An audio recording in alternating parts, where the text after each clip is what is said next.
Welcome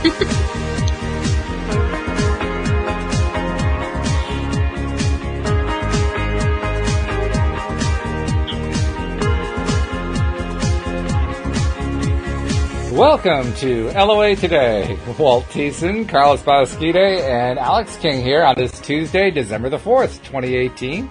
It's 4 p.m. New York time, 1 p.m. Los Angeles time, 9 p.m. London time, and in Sydney, Australia, good morning. It's 8 a.m. And this is your second daily dose of happy for the day, and we're doing another Q&A session today. We are inviting people who are members of the Law of Attraction Changed My Life group, who might be listening to the live stream, to share your concerns, your questions, your points of interest, everything that you're thinking about and wondering about where the law of attraction is concerned. And we may even share some of our own questions too as we go along. But first things first, got to start with a hello. So Alyx, how you doing? How's it been going? I'm good. I'm doing a lot better. Had a busy week, so finished my Christmas shopping, and now I'm relaxed. Good for you. Finished? I haven't even started my Christmas shopping. You got yours finished? Wow. I did everything online, so it's so much easier. Well, that's true. Yeah, that is the nice part. But oh my God, I'm feeling guilty now. Yeah, and you should get everything. You should get everything soon enough so that you gotta make some tweaks. You can do that right before Christmas, just in case. I don't feel like I need to make any tweaks. My No? presents are perfect. I love it. Confidence on top of everything else. Well, I don't know if you can top that, Carlos, but how are you doing? I'm doing wonderful, actually. I been going towards a good headspace. So I think like the last month or so has been tough with work and aligning. When you have a kind of an unlimited field of view on like what you can do, and sometimes it's a little bit too much. It's like going to the Cheesecake Factory. You don't know what you want to eat because they have 40 pages, right? So right. No, I gotten a lot more clear, with the path that I want to take, goals that I want to set for this next year, and I'm seeing them, as a reality now, kind of in my purview. So that's definitely a step in the right direction. So yeah, doing good. All right. Yeah. Nice to. How about you, Walt? That's good. How's everything over in? It's been an interesting. The last week was one of the most challenging of my life, to be perfectly honest. As many of the listeners know, it regards an issue that I have not named, a medical issue that my wife's been dealing with, that I've been dealing with as well as a result, because it's impacted us for like the last couple months. And it reached a head last week in a way that just terrified us. I can't give you the details again, so I'm kind of like, oh, well, what do I say? But bottom line is, we got really good news a few days later, and that good news alleviated a whole lot of fears, and basically it took a situation that looked like it could spiral practically out of control and turn it into something very controllable. And that was just a good thing. So she's starting to get her energy back. We're smiling like, oh, wow, we're coming out. The sun is coming out. No,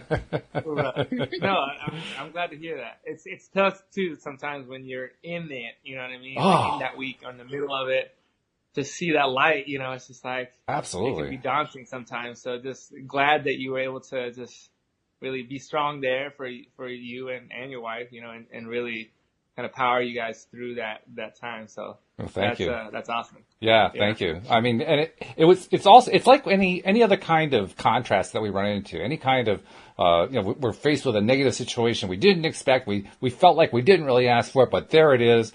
It's yet another opportunity to practice getting to the next level, pushing myself to, and I didn't have to push real hard because it's my wife. I love my wife, I want to help her. I want to look out for her.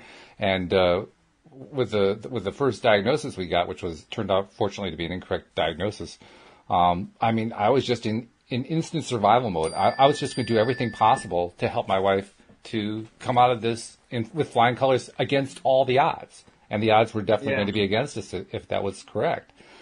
And it gives you, the thing I've been noticing is it really gives you a huge burst of passion.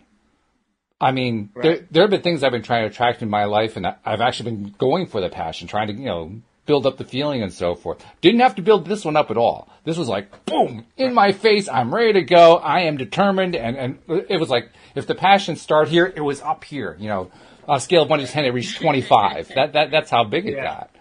And there were some incredible LOA stories that came along with it, manifestation stories that came out of it, including the semi-obvious one that we had a great result. There was also the fact that it happened quickly. I mean, once I got into that passionate mode, and my wife had gotten to that same mode to the degree that she could, stuff happened fast. It really happened fast, and it reinforces what Abraham Hicks has talked about, which is that passion trumps resistance. So you know how it is. You're trying to attract something into your life, and you have some sort of resistance, either known to you or unknown to you, and it gets in the way, and so stuff doesn't show up. Well, when your passion is high, it's like a plow that just pushes all the resistance out of the way. And that's what we were experiencing. So as difficult and as negative as the experience was, it was also really positive, because I got to experience in a conscious way just how powerful passion really is. It was really quite remarkable from that perspective. So, yeah. Yeah, I love that. I love that, you know, and I talk about Tony Robbins every once in a while. My dad, told you, gave me kind of some tapes of his right. when I was like 12 years old, right? Yeah.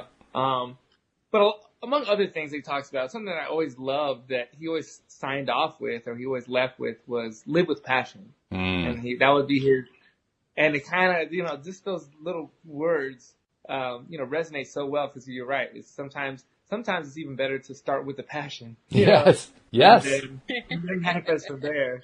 Yeah. But no, that's great. I mean, actually, my next personal growth goal is to figure out how to get to that level of passion without putting myself into a massive crisis. Because the passion level is great. I just would rather do without the massive crisis. I mean, a small crisis, I can handle that. Massive crisis, no thank you. I really don't want that anymore. I'm not interested in that big roller coaster ride. I like, you know, a smaller coaster. I've heard that, though. It's funny you say that, you know, huge crisis, and then you're like, yeah, you can take the small ones. Well, I have buddies of mine who that's how they have kind of created their sense of urgency in their work. Oh, sure. Is through creating these little crises, which again, when they tell other people, it's not, but they create them in their mind, right? And on purpose, they're like, oh man, I have to do, you know, get this by whatever. And then it's almost like this, you know, yep. Not false, but it's kind of, they generate it in that way. So, but yeah, you're right. It's better to, you know, have control of that than to, you know, for it to just show up. Yeah, you really don't want to be trying to swim out of the deep end from 40 feet down every time. It's just not all that fun. Yeah, no, I get you. I definitely understand. Yeah. But all's well that ends well. That's really what it all comes down to, is coming out very nicely. And I mean, she's not done with her recovery. It's going to take a little while, but it's all looking really, really good now. So we're much more optimistic and feeling good, and coming out of it stronger, as usually happens whenever there's a crisis. We're feeling stronger, and we're seeing some comments and stuff coming through. Do we have any questions here? Well, yeah, we have one question. Nasha wants to know, do we have Carlos again? Yeah, we do. Sorry, I'm in and out sometimes, but you know, I love being here when I am here. So yeah, just if I'm not here, guys, it's you know, the nature of my work. Sometimes I get auditions, or there's certain things that I have to kind of say yes to, and they happen to fall during the time. But I'd much rather be here with you guys. But yeah, sometimes that's the nature of the beast. That's the way to work sometimes.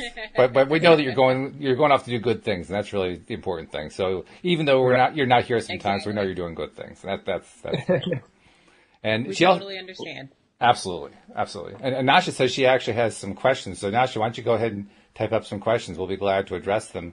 We've also got hellos from Jeffrey and Bronwyn, and Tahir is waving hello. Hello, Tahir.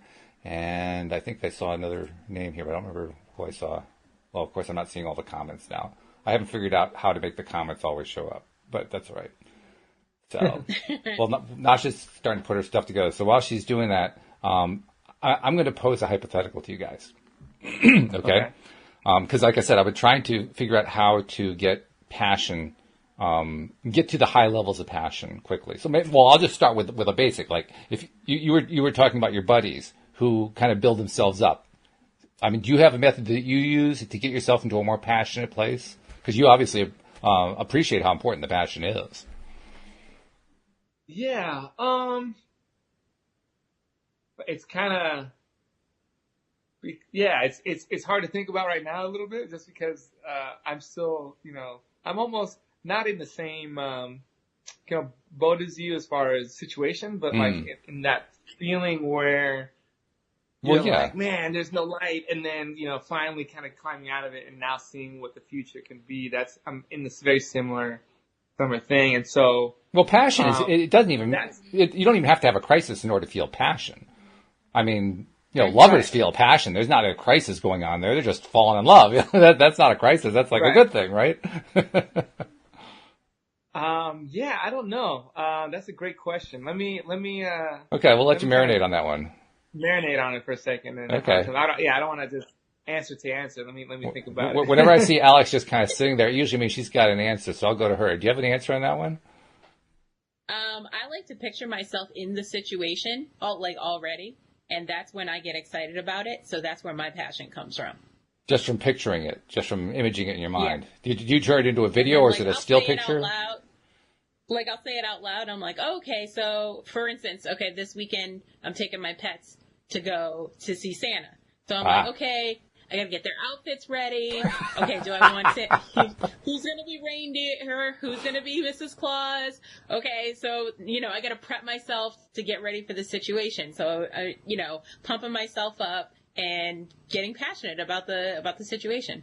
Now, my wife would want me to ask you: are you going to name one of the reindeer Olive? Because it's part of all of the other reindeer. Yeah.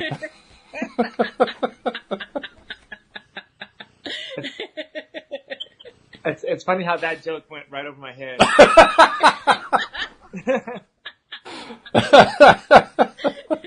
That's a weird name. It is a weird name. It's a weird joke. It's a joke that my wife likes stupid jokes. She does. It's just that's part of her charm. It's a dad joke from back. Yeah, right. It's a dad joke. Exactly.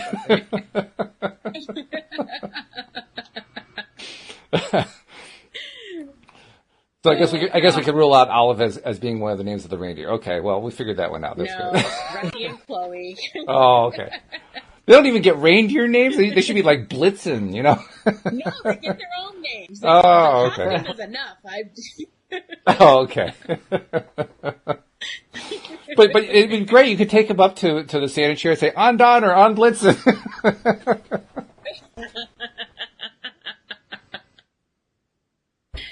But then you don't want to get them confused when you actually try to yeah, that's true. My dog actually smiles on command. Does he really? So I'm not going to be like, hey, yes, he smiles on command. So I have to be like, Risty, pose, and then he'll smile. Oh my God, that's pretty cool.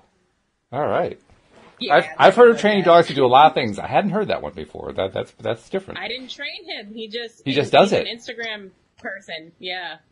He does it for the gram. He's a ham. Yeah, he is. He's such a ham. He's a ham. God. Yeah. Okay, cool. Well, we like that. I think Nasha has posted her question. Let me see what she said. Well, I'm not sure if she's asking a question or not. Yeah. As far as I have dived deep for the past 11 to 12 years, I have come a long way. Good for you.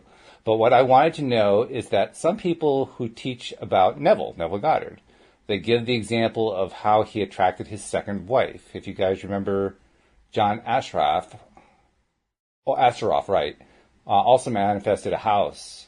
Not something like it, but the same house. Yeah, that's right. I remember that from The Secret. The exact house he put onto his vision board is the one that he was living in. So what's the question, Nasha? I mean, you framed that, but what exactly is the question? Is it, you want to know, is that some people who teach about Neville, but what is it that you want to know about that? So you got to give some more details. Otherwise, I don't have a question yet. Yeah. So I can answer your original question. Oh, okay. Yeah, let's hear what you have to say.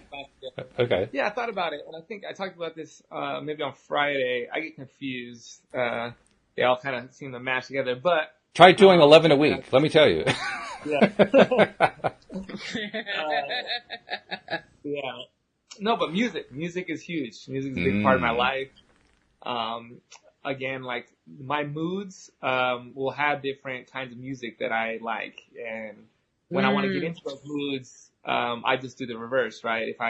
There's certain songs that I play right before an audition or an interview that just really, and this is without me even trying, they make me smile and make my body want to move. Oh yeah. Those kind of things bring you into that really high vibration, high passion. But yeah, it could be anything. When you're talking about love and affection and significant others, R&B works great. They say everything that you want to say and more, and you kind of, and you can really, if you sit and really sit and listen to the music. I think that's another thing. A lot of people do things with music in the background. But instead of, people sit on their couch and watch TV, but a lot of people don't just sit and listen to music. And I think that, kind of really getting into the words and lyrics and then kind of projecting that, like you're thinking about your own thoughts and whatever it is that kind of speaking to you from that music and, from those lyrics or what have you. That for me is a big way to kind of get into, really passionate kind of, frame of mind. Being. Yeah. That's good. I like that. I agree. You agree with that too? You do the same thing? Yeah. When I have to go somewhere and I want to set the mood depending on where I'm going, I have certain playlists for certain moods. Right. I'll have if I'm in a bad mood, I have my crying in the shower mood, playlist. I have my Santa's Little Helper list, for Christmas. I have it. I do it all. But yeah, mostly when I'm in the shower is when I'm playing music. So that gets me hyped for the rest of the day. Wow. Okay. I hadn't tried that. I mean, I like to play music when I'm out and about or even like Carla said, sometimes just sitting quietly to listen to music because you can kind of get into it that way. I've never done it in the shower. I've never listened to music in the shower. Gotta try that sometime. Oh yeah. Get yourself a Bluetooth speaker. It makes all the difference. Okay. All right. A little Alexa dot.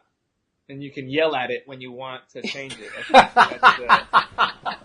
That's the major key there, and that's not an Amazon plug or anything like that, but just voice activated. It's like $30, so it's really everything you need. Good investment. For your shower music needs. Yeah. Okay. All right. Well, we have the shower music experts here, so I'm glad that we had you here to enlighten us about this. This is good stuff. So let's see. Nasha says, so my question is, how can we track specific people in our life and specific things? My question is this possible, and why do we have a debate here? Neville says, want, and just, let's see, what's it? And just, do I take a no for it? I'm not sure what you're saying there. Neville says, want, and just, do I take a no for it? That's also from one of his lectures. I don't quite follow that part. But it sounds like what you're saying is Neville's take on how to attract it is a little different from, say, what Abraham teaches or what other LOA teachers teach. Is that what you're driving at? Does that sound right to you guys? Is that what it sounds like? Yeah, I think what I got from the gist of it is like she asked about a relationship and then she asked about a house or something, and then that was a specific house. And I think in a relationship, you're obviously, I think she means like this specific person. Is that possible? And should we try for that, I guess, right? Like, cause there's one thing like to try to attract certain things. But then I don't know. So it's like that, old Chinese proverb, right? Be careful what you wish for. Yeah. So, yeah, I mean, just maybe she can clarify, but just from what I got from her question. Well, she says yes, exactly. So I think that's in response to you. She just typed yes, exactly. Yeah, so I've done both of those things actually. I've manifested a person specifically that I wanted in my life, and then I manifested an apartment in New York that was in the same exact apartment building as the one that I had on my vision board flash my laptop screen and my work while I was, so I kind of go into both of those. So first, as far as the relationship, it was somebody who was a friend of mine. I really felt like it should be, right? And so I just kept, it was a thought and a thought. And, 3 years into it, we kind of crossed that. Well, now, we were friends and now, so we were in a relationship, right? And so that lasted a long time. But what I wanted to say is really that you can attract those people into your life, but that doesn't mean that you're attracting them to stay, right? The person that you're attracting is there for a reason, just like anything that comes and goes in your life.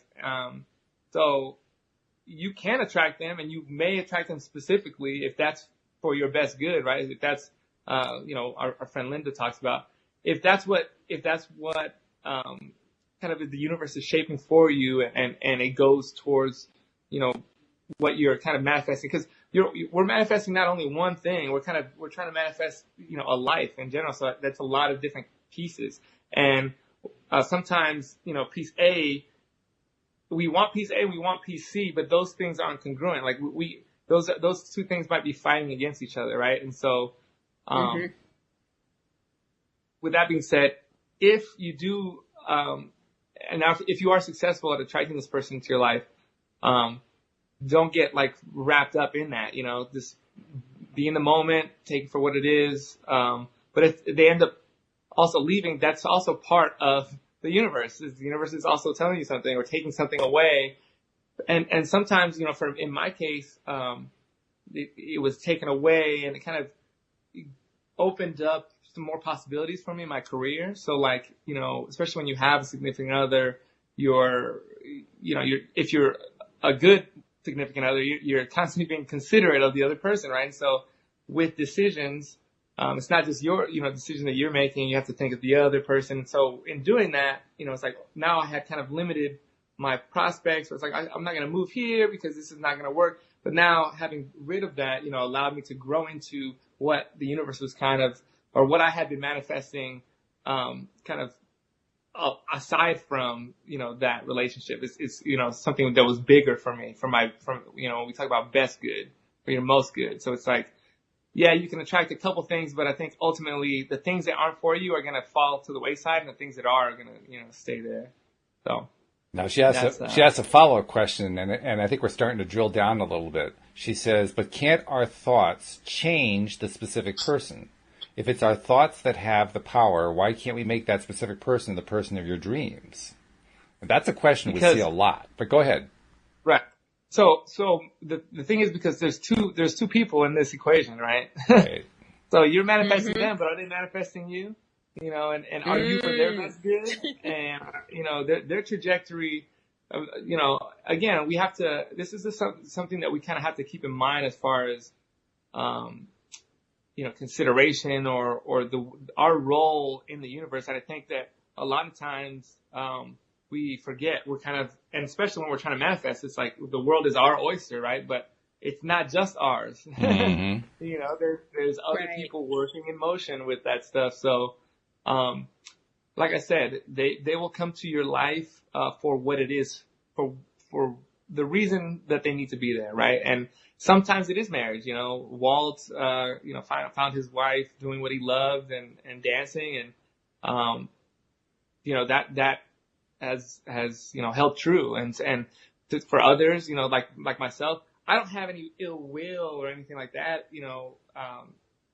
for my exes and stuff. It's just, I realized, what they were there, they were there for me through this time, and these are the things that I learned, and now, it's time for me to move on. And a lot of times those things, again, those relationships and those things are there to teach you lessons, to kind of build that toolbox so you can be successful in your next relationship. Maybe not the next one, maybe the next one after that, but that's why I think that's a tricky situation, because you can be trying to manifest someone, but they're trying to manifest a career in Spain. You know what I mean? And what's more powerful is what's really for their best good, or just because you kind of want them in your life. And I would say for the most of the time, their own life trajectory is gonna supersede you really wanting them, in kind of the universal hierarchy. That's my own personal view, but you guys can kind of chime in. Do you want to go, Alex? I've got something, but I'll wait for you. I was going to say, I don't think we should be manifesting specific people. I think we should be manifesting qualities and looking for certain qualities that we want in a person. And then when that person comes into our lives, because if you're manifesting a certain person for, let's say, because they look really good and that's one of the qualities, but that they don't have everything on your list, you can't change things about them to fit your list. So that's why I think that you should be manifesting the qualities as opposed to the actual person. Mm-hmm. Yeah, two very good points there. I like that. I always like to bring in the concept of influence when discussing this topic, because people usually want to change somebody else. They want to be the influence, not the influence, they want to be the instrument of change. So I attract that this person in my life is going to behave a certain way because I can attract anything. And as you pointed out, Carlos, quite rightly, they are also free agents, so they can do their own attracting. And if their attracting is in alignment with your attracting, then great, it's all going to work out perfectly. If their alignment is not quite where yours is, if their vibration is different from yours, well, you're going to attract to a certain degree, but there's also going to be a push away because the vibrations aren't the same. So that's why I like to think of it in terms of influence. If you put out a thought pattern that you're wanting somebody else to become, or you want them to adopt perhaps a better, more positive viewpoint about stuff or whatever, by putting out positive vibrations, you make it possible for them to tap into that vibration. But it's also, like Carlos points out, they have to be receptive to it. So if you're on radio signal 98.7 and they're on 98.7, guess what? You're talking. It's going to work. You're going to have some sort of a vibrational match going on. But if they're on a different vibration, they just aren't there to receive you. You can put it out all you want, but if the vibration level is different, they're just not going to receive it. So it does require having both people be on the same vibrational level. If they are, you can influence somebody else. That's why we often experience situations where sometimes I think it gets described incorrectly, but we describe it as, I changed somebody else. Well, actually, you didn't really change them. What you did is put out what you wanted, and they changed themselves because they liked the match. They liked the way that vibration felt to them. And did you play a role in that? Yeah, you did play a role in that. You put out a vibration that gave them some ideas that perhaps they hadn't thought about before. But they ultimately made the change, not you. And that's the thing to keep in mind. Right. One more thing, just to add to what you guys said. I think sometimes we think that we know what a circumstance is going to be. Yes. And that's why we try to manifest it. Yeah. So I want this specific person, because if I had this person, oh man, we're going to have the best relationship. This is the person for me.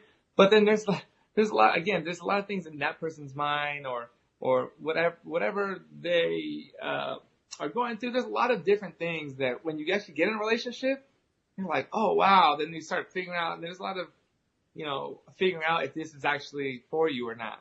So when you say, oh, let me attract somebody through manifestation, that's where it kind of, for me, it gets kind of iffy, because you really, like I said, you're trying to manifest some, a whole life, a whole great life. And so if you're trying to manifest this person, and the universe knows that this is the wrong person for, this is not what's conducive for your best good. It's not going to work. You're going to be fighting against it, and a lot of times I try to get out of your own way, and that's part of it. And it's instead of trying to force the issue, this is a great example. So to Alex's point, I used to try to manifest winning. So I would be on at a basketball game or something. I would try to manifest winning, and then it hit me that thought of, then if I'm manifesting winning, I'm also manifesting the other person losing, which I don't think that works. And so what I started to manifest instead was for me to perform at my best ability. Right? And that might have the same outcome, right? If I'm performing at my best ability and I'm confident that would turn into a win, it's asking for the same thing, but you're asking for something that really you can take hold of, and you're not really changing somebody else. So I would kind of, to Alex's point exactly, I would just try to change those, just the way you phrase it. It's like, oh, I want to manifest, John Doe. Instead, what about, let me manifest the qualities that a person like John Doe would be really lucky to have in a woman or a man or whatever. So it's kind of it's changing it, but it's kind of taking more ownership as far as the manifesting is concerned, instead of trying to put it on to somebody else. Really taking ownership of who you are and what you want to be. Jeffrey actually mirrored what you said. He said he likes manifesting having fun, and that's fairly close to the idea of performing at your best level, because the two are usually directly connected. You're at your best level. Usually you're having a good time at the same time. So yeah, absolutely. Something else to think about too, and this kind of can kind of rub you the wrong way if you're somebody who's really hoping to manifest a particular person. But I'll throw it out anyway because I think it provides good perspective. And that is, what if, just assume for the sake of discussion, let's throw our current conversation and all the points we made out the window. Let's assume for the sake of discussion that I could actually manifest somebody against their will, right? They're thinking a completely different way from what I'm thinking, but I manifest them. And by God, they're in my life and they're kind of stuck there because that's what I manifested. Well, at that point, they become my puppet. Do I want to have a relationship with a puppet? Right. And it kind of ruins the whole idea of a relationship. Because you want to have somebody else who can push back. Yeah, it's kind of...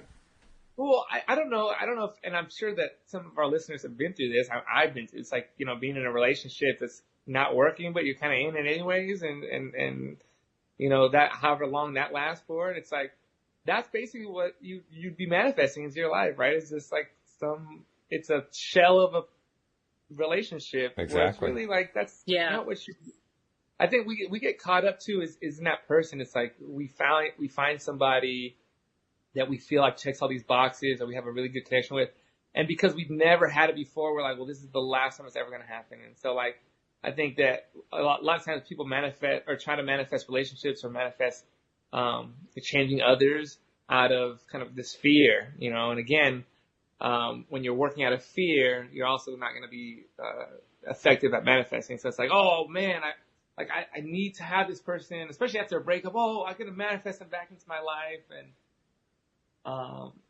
And what's funny is that you might do it. I've done that. I've done that exactly. But then it fizzles out. It's not there for if it wasn't there, if it wasn't meant to be the first time, it's not going to be the second time.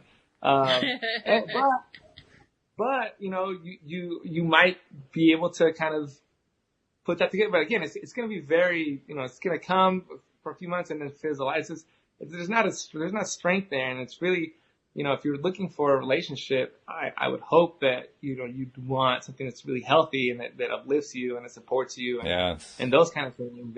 And not just, kind of being with somebody to be with somebody, because, sometimes it's not the right time for you. Right. And she acknowledged and agreed in a comment, no, not against their will. So that really wasn't where she was trying to go, and that's a good thing. So, we applaud you for that one. That's good. But you've also just shown that because you can't do it against their will, then it can only work in situations where it's within their will. And now we've just answered your question very simply. Yep. So there we are. That was good. Thank you for that question, Nasha. That was really good. And that was a good question. Yeah, and relationships are a pretty broad topic. We usually talk about it in terms of primary personal relationships, but it really applies to any kind of relationship in our lives. Mm-hmm. It can be family, it can be friends, it can be business associates, it can be anybody. The same basic rules apply, even though we often usually talk about it in terms of an intimate relationship, but it can be anything, any kind of relationship. Yeah. No, and I think that's why we have to really focus on ourselves. When we get into the thing where we want to try to change others, it's very, very slippery slope. It is. Not only just it's just a bad mentality, right? And we talk about this being our most important asset and manifesting how our brain or how our mind is so important for, what we try to put into our lives. And, last thing you want is, that negativity or that, the blaming others kind of thing. Right. And I see it all the time. It's like, oh, this person, look at what they did. And really it takes, again, this is like just reconditioning your mindset, but it takes a lot, and it takes kind of humbling yourself to kind of, even in a situation where you were in the right, to kind of step back and say, well, what did I do, or how could I have done something differently, or it takes some practice, and there's always something. You never did anything 100% right, but just kind of getting into that practice allows you then to ask for things that would serve you, instead of to force others into situations, or, oh, I wish my boss would do this. It's like, oh no, well, give me the I'm asking for the patience in order to deal with this boss, right? And the wherewithal and the knowledge to know that this is a temporary situation. So things like that. That's a way healthier manifesting thought than, oh, I want to manifest my boss being not being a micromanager. It's like, well, good luck. Yeah, right. Yeah, you probably just reinforced it, actually, just because you're thinking about him in terms of being a micromanager. Yeah, and you also have to understand, it's like people are the way they are, not because they're doing anything against you. They are who they are because of everything that they've been through. So in order for you to manifest them not being a micromanager, you would also have to manifest them forgetting everything that they've gone through in the last 10 years of work. Great point. That has created this distrust that now they have to micromanage you. So that's the kind of things that you have to think about. It's like, am I manifesting something that, first of all, am I asking for something that's realistic? And if you ask for something for somebody else, think through those things. It's like, can I really, is that something, or am I just wasting time? And am I going to get frustrated every time that this isn't manifesting for me? You know what I mean? Right. But again, you can always, or you can absolutely manifest patience. You can absolutely manifest strength. You can manifest all those things that you may not be feeling or having at that time. Yep, and you really can manifest anything. The best approach is what you guys, I think, were talking about earlier. Don't make it so narrow that you're telling the universe it has to be that person right there, nobody else. Sorry, that's the only one for me. Because you basically said, well, universe, don't be creative. And that's what the universe is. The universe is creative. The universe in its essential nature is creative. So you're saying, oh, no, don't be creative. I'll do all the creation. She asked an interesting follow-up question. She says, let's see, where is it? Oh, there've been a lot of comments. Oh, yeah. Is it possible that the universe can connect to people? And then you take it from there. Yeah. No, I think absolutely. Absolutely, I can. I'll let Alyx go, since I've been talking for a No, I was just saying, that's what the universe does. Exactly. It connects all of us. So obviously, if someone's meant to be in your life for the rest of your life, then it'll happen. Jeffrey's being a wise ass. He says, by the way, if you're bothered by micromanagers, are you one? Those who can do teach. That's funny.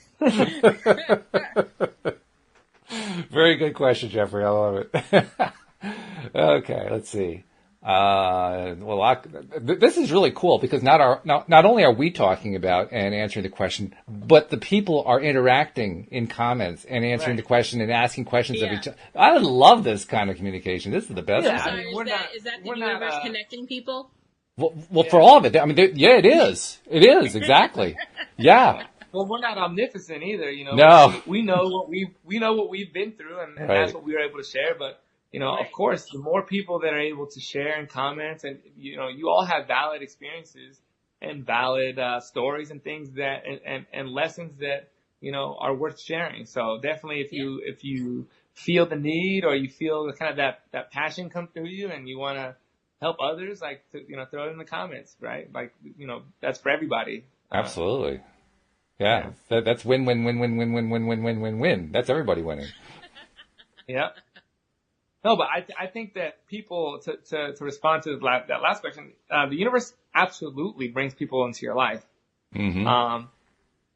like you said, we're talking about primary relationships, but I'll kind of jump to a friendship that I had. My friend Shalom from New York. He actually just left yesterday. He was here visiting.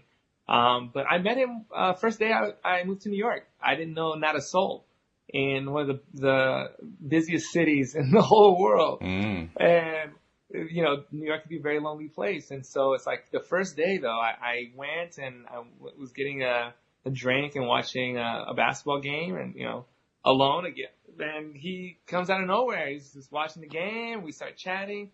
Now he's one of my best friends, you know, in life. And through him, I met other very genuine people. And so like my whole experience in living in New York City was completely, based on that one interaction, that one, and it kind of, you know, it blossomed from there. And so, yeah, it's just, it's a beautiful thing, right? And that was kind of placed there for me. You know, and so that didn't take any kind of active, I guess, manifesting on my part. Well, you probably did, because you manifest everything in your life. But the interesting thing, I think, is very often we can't connect the dots.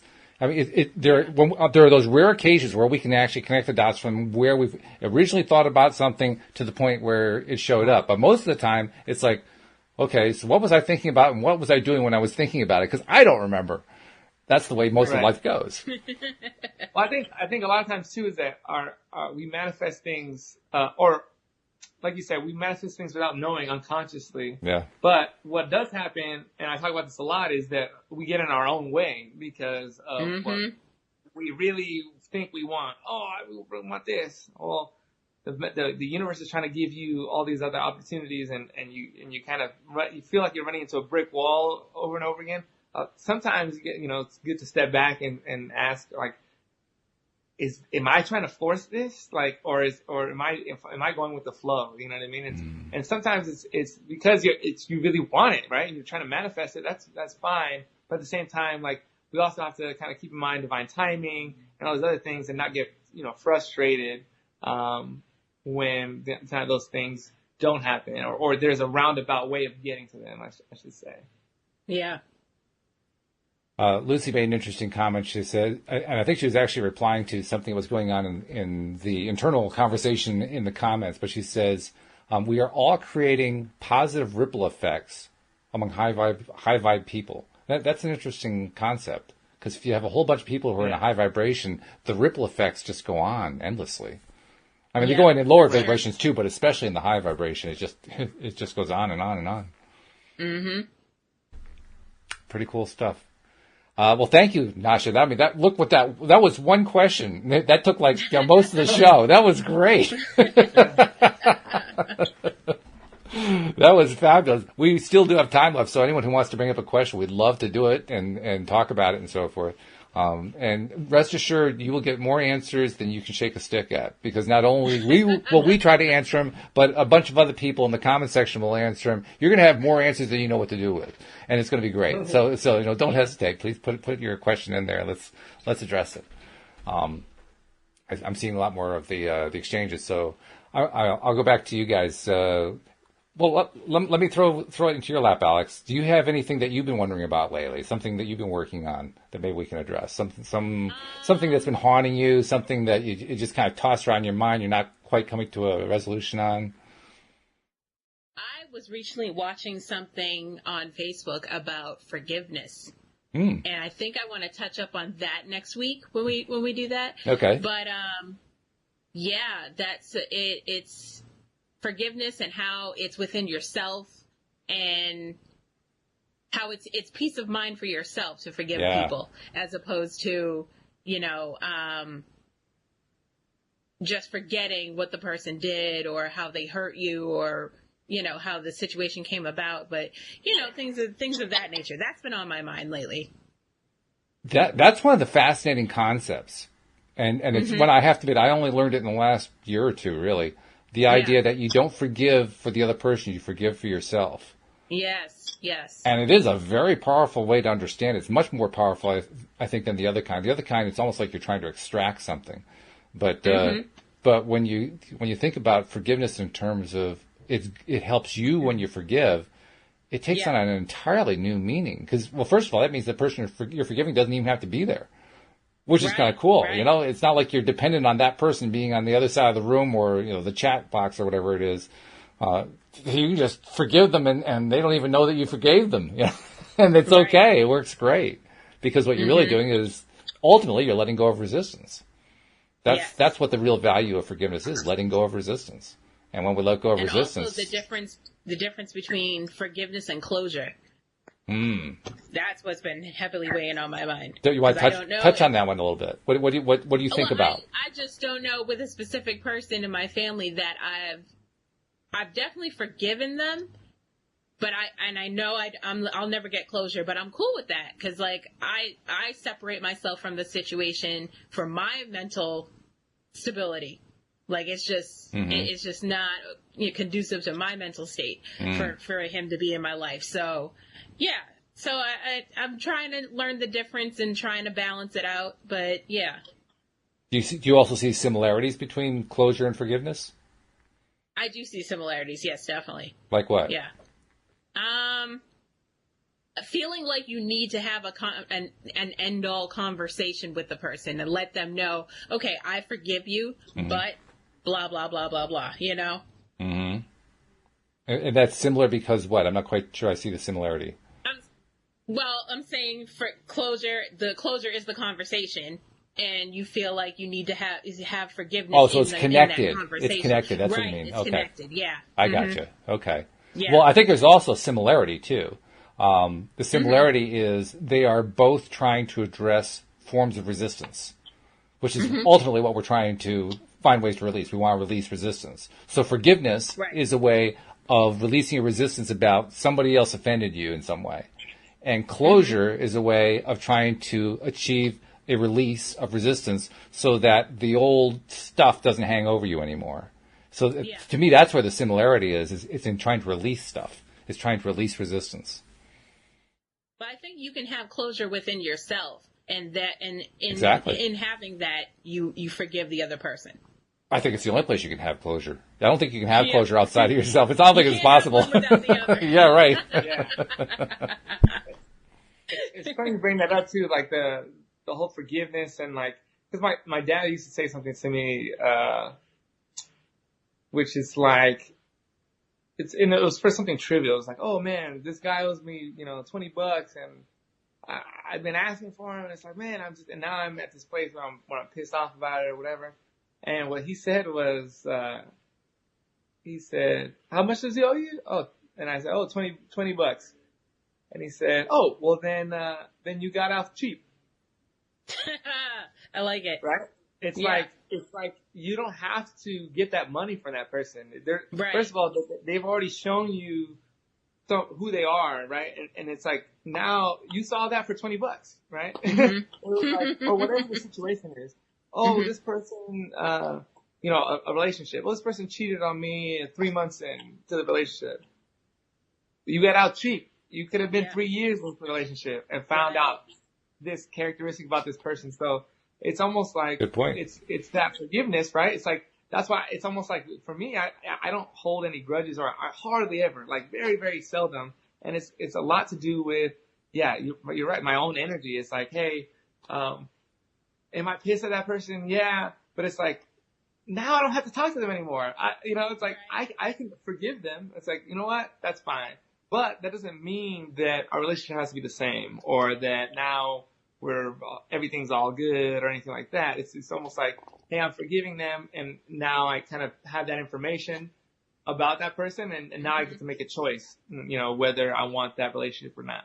So it's if you look at it kind of in that very like almost business-like way, it's you can kind of see how those kind of connect, and that Yeah. I agree. Now, were you talking about closure? Because I wasn't quite sure which topic you were addressing at that point. Because it sounds like you're trying to keep the relationship together or not. You're trying to decide whether to stay with the relationship. Oh, no, I meant like you don't need the relationship anymore. Like it's the closure comes in that you don't need to know why kind of thing. Oh, why did that person give me the $20? the closure comes in that I know that that's the type of person that would not give me the $20 when they owe it to me. So in that, like, I feel good about okay, all right. decision to end this relationship. Got it. Or Okay. to limit now. So you weren't trying to keep the relationship anyway. You were just trying to find where the feel good point is. Yeah, because I think the closure. I think that's closure really is we want to know why somebody did something to us. Right, right. What's the reason? And really, if you get past that, like you don't need to know the reason. Just know that what did it show you about this person? And if that's almost a better closure for me. It's like, oh, now I know this very, this thing about this person and that doesn't always happen, right? Sometimes, especially when it's something smaller and things can get worked out and between friends. But I'm talking about like, and there's people that they'll wrong you and then they'll wrong you again, and it's like, there's at some point it's like, hey, I can't get mad at that person anymore. Cause you knew what type of person they were. Yeah.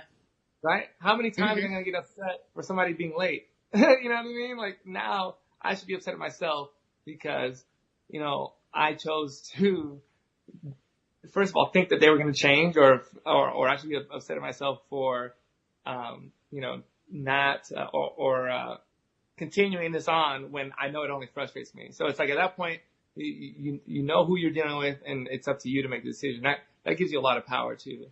Yeah. Where in a time where you feel like you may not have that much. Mm-hmm. Now, Nasha followed up with some interesting comments. She says, trust me, it took me years to learn because I would always say that I never got closure. And then I had a conversation with a shrink and she said, what is closure to you? And I thought along those lines and worked with my inner self and I found the results in forgiveness. She says, I was trapped for 6 years. And I guess I conclude from that, instead of trying to find closure, she found forgiveness because she perceived that forgiveness was within. So my answer is, cool. Whatever it takes for you to go within, that's the road to get there. I mean, if the word closure doesn't help you get there, then go with forgiveness. It got you there. That's what you needed in the first place. So, yeah, good for you. Oh, she says once bitten, twice shy. Yeah, well, if we can only do it once, that's a good thing. I mean, I don't know about you. I repeated numerous times. Yeah. Some of us learn a little slower than others do. and other relationships, they garner a different benefit of the doubt. Yeah, right? that's true. Mm-hmm. Honestly, that's just true. There's levels, right? Like if I just met someone and they wronged me, it's like, sorry, don't know you anymore, right? Right. A parent, like let's say a parent or a family member, that's completely different, and that's why it does get tough to. But like I said, that's when you say, hey, this is how this person is, and now maybe not stop the relationship, but it's like now I'm going to see them on my terms, right? It's like, oh, right. Maybe okay during Christmas or that would be cool, but I'm not going to get into this situation that I got into the last time, what have you, And I actually went through something like this with someone who was a friend for almost 30 years, and we are no longer friends. Mm-hmm. Right. I mean, 30 years is a long time to know somebody. Yeah. And I'm the one who, I broke it off, and I had very good reason to break it off. I won't go into the details, but let's just say the person started treating me in ways that I wouldn't treat a dog. It was just not good. And I drew a line. I said, that's it. We're done. Goodbye. And there's no going back either, because it's not about forgiveness. It's about, I just refuse to put up with that stuff anymore. Right. He would have to show me a major shift in behavior pattern before I'd even consider talking to him again. Right. Yeah. And it's not up to you to go and reach out for that. Absolutely not. Yeah. Right. So no, yeah, absolutely. And I got a lot of closure out of that. Now, was there closure in terms of us talking together to have closure? No, there was none of that. For me, the closure was, I'm no longer being abused. Thank God. That was the closure. Right. I was so grateful for that. Yeah. So closure can take a lot of forms, that's for sure. And really what it comes down to is, what does it take to go inside and communicate with what I'm now calling my inner Walt. I picked that up from Patty Framel yesterday. I like that. My inner Walt. So listening to my inner Walt and seeing what it takes for me and my inner Walt to iron out whatever it is. Because once I've got that ironed out, everything else works out just great. In my experience, anyway. So Yeah. Yeah. Nasha says, I just need to brush up my skills. Yeah, you and me both. I'm still working on it, Nasha. I've been working on it for 61 years, and I'm still working on it. I don't think we ever stop, really. The moment that we've got everything worked out is the moment that we're done and we've moved out, to the next life, because we're done here. Yeah. That's happened to me a few times where I'm like, oh, I'm done manifesting. I'm good now. And then, it's just, life keeps turning, right? Like it does. You can't pause it at the top. You can't stop stopping. No. I remember reading in a novel one time, the character was the author was trying to express the fact that the character was not particularly spiritual or religious, but he had this one little spiritual side to him. And it was expressed through a comment, which was, I don't know who's cranking, I just hope he doesn't stop. And I thought that kind of summarized it. Right. Which is good stuff. We only have a few minutes left. I want to make sure I get our promo messages in here. First of all, you're seeing what kinds of discussions we have. We have great discussions on a wide range of topics around the law of attraction. And it often seems like, how could there be so many different topics until we remember that the law of attraction touches every aspect of our lives. So if it's about life, we're talking about it. So make sure you don't miss any of the podcast episodes. There are 11 of them we do every week, sometimes more, sometimes less, but usually around 11. And you get them all when you're a subscriber to the podcast. We have links in almost every place where you can find this particular recording. So wherever you're looking at or listening to the recording right now, in the description, there's almost certainly links. If you don't see links, go to the homepage of the website, loatoday.net. You'll find them there. And please be sure to share with other people, because other people shared with you. That's how you found the podcast. Somebody posted something, somebody commented something, somebody shared something, and you saw it, and you found out about it, and you found out how great it is to have your daily dose of happy. So pass the favor along. Put it on social media that you're watching LOA Today or listening to LOA Today, and pass the message, because everybody will appreciate it who gets the message. And we're down to about 2 minutes left. I don't think I see any other questions, more comments. People are really passing some great comments back and forth. One of these days we'll have to just go through a thing. Yeah, go ahead. Can you manifest, if you go bald, can you manifest regrowing your hair? That's something I've wondered. Actually, believe it or not. Asking for a friend. Believe it or not, I have a co-host who has done that. Louis D'Souza, who does the Monday morning podcast with me, was losing chunks of his hair until he started doing Jinshin Jitsu, which is a sort of he calls it more of a life spiritual art. I call it more of a healing art. He thinks that's too diminutive, too small to call it that. But literally it's a way of getting the flow of energy in your body going again when it's being blocked in various ways. And one of the ways that he was being blocked was that he was losing his hair. Today he has a full head of hair. You can't tell a difference. It's amazing. Huh. And I tell you, that Jinshin Jitsu is interesting stuff. He tells me that it's straightened out his nose. I mean, how do you use an energy tool to straighten out your nose? I have no idea. But clearly, if you can straighten out your nose, you can certainly restore hair. I mean, yeah, no, we're gonna have to connect. I'd be interested, offline, or maybe listening in and catching some of that, because that sounds good. You're asking for a friend, Carlos? Yeah, I'm asking for a friend. I understand completely. I don't have a full answer myself, because I'm only partway to where I want to be. My hair used to be dark brown, and now that I'm in my 60s, it's white. I want to go back to dark brown, but I don't want to use dyes. I want to do it naturally. I like it white. Do you like it white? My wife likes it white too. Yeah. I guess it gives me character or distinctiveness or something, but I miss my dark brown hair. I liked it when it was dark brown. Well, plus I figure if I can get back to dark brown hair just by manifesting it, that'll be a pretty cool claim. Like, I manifested dark brown hair, and everybody will say, "What's wrong with you? Your white hair was great." But it's all fun. Hey, this has been great, guys, and I'm sorry that we're out of time, but let's do another Q&A next week, because we're having a good time with this. Cool. All right. And we hope that you'll come back and join us next time as well here on LOA Today. Goodbye, everybody.